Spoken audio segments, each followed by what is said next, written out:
Assalaamu calaykum. Qisada guusha Vivek Verma. Qisada ninkan reer India waxay tusaale u tahay in qof muhaajira uu ku noqon karo dal aan dalkiisa ahayn bilyaneer. Runtii waa arrin ay adag tahay in maanta Mareykanka lagu arko qof sida Vivek oo kale oo guulahan gaaray, gaar ahaan xilli shuruudaha muhaajiriinta ay sii adkaanayaan.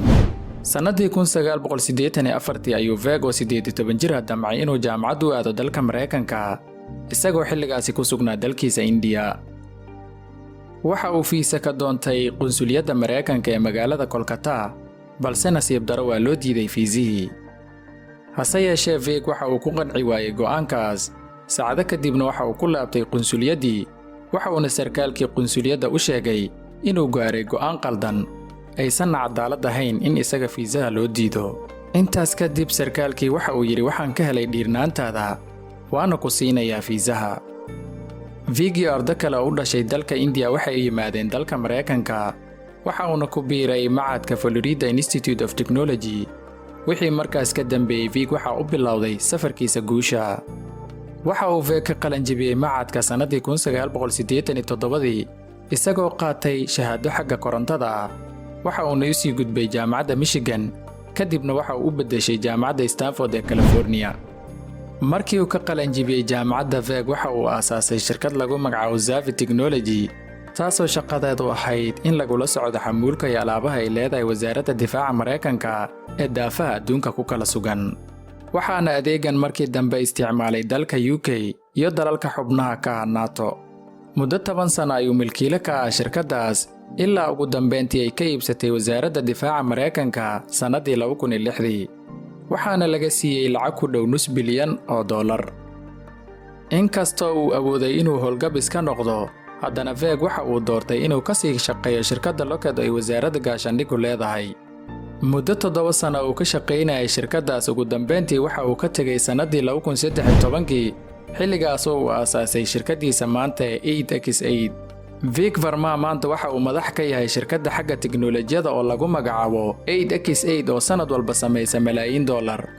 Shirkadda fadhigeedu waa magaalada dooxada ee Silicon Valley ee inta badan shirkadaha tiknoolajiyada fariisamaha u ah, waxayna bixisaa shirkadda adeega qalabka la isku arko ee lagu galo shirarka iyo weliba adeegyo kale oo xagga codadka ah. Shirkadda 8x8 waxaa lacagaha ay sanadkii kala rogto lagu qiyaasay $297 milyan, waxayna ka mid tahay kuwa u diiwaan gashan suuqa saamileyda ee New York. Dhammaan shaqaalaha shirkadda 8x8 ayaa ah kuwa wax dheer shaqaalaha shirkadaha kale.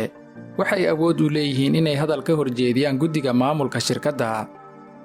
Markii wax laga weydiiyey Vivek xigmadda ka dambaysa magaca 8x8, ayuu sheegay in tiro ay ka bilaabato, taasna macnaheedu uu yahay in mar kasta ay ugu sarreyso magacyada kale marka laga tago looxa suuqyada saamiyada, maadaama looxaasi loo qoro siday u kala horreeyaan xarfaha iyo tirooyinkaba. Shirkaddani waxay la wareegtay shirkado yaryar oo ay ganacsi ku wada jireen, waxaana hadda ka shaqaysa ilaa 400 oo qof. Vivek waxa uu hadda qorsheynayaa in shaqaalaha shirkaddu ay ku kordhaan ilaa 300 oo qof oo kale sanad kasta. Qof kasta oo shaqaalaha ka mid ah waxa uu shirkadda ku leeyahay saami, xitaa kuwa ugu hooseeya. Waxa uuna Vivek qabaa in qof kasta uu dareemo lahaanshiyo. Dhammaan shaqaalaha cusub ee shirkadda waxaa caadi u ah inay hadal ka horjeediyaan guddiga maamulka. Waxa uuna Vivek qabaa in taasi ay diraysa 2 fariimood oo ah in qofka aragtidiisu ay muhiim tahay, isla markaana uu yimid meel uu muhiim ka yahay.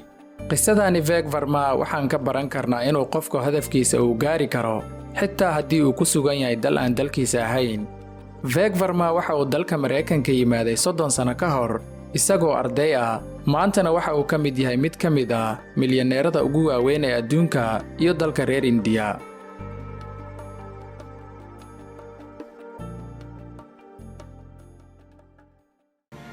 If you surround yourself with the right people, and as I said, the definition of the right person is it only matters what is in their head and what's in their heart. Forget everything else.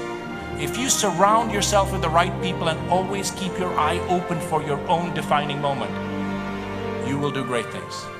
So with that class of 2018, especially the PhD graduates, you will do amazing things.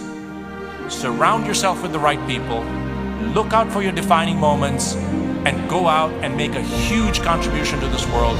I know you will. I know you can. Godspeed. Thank you very much.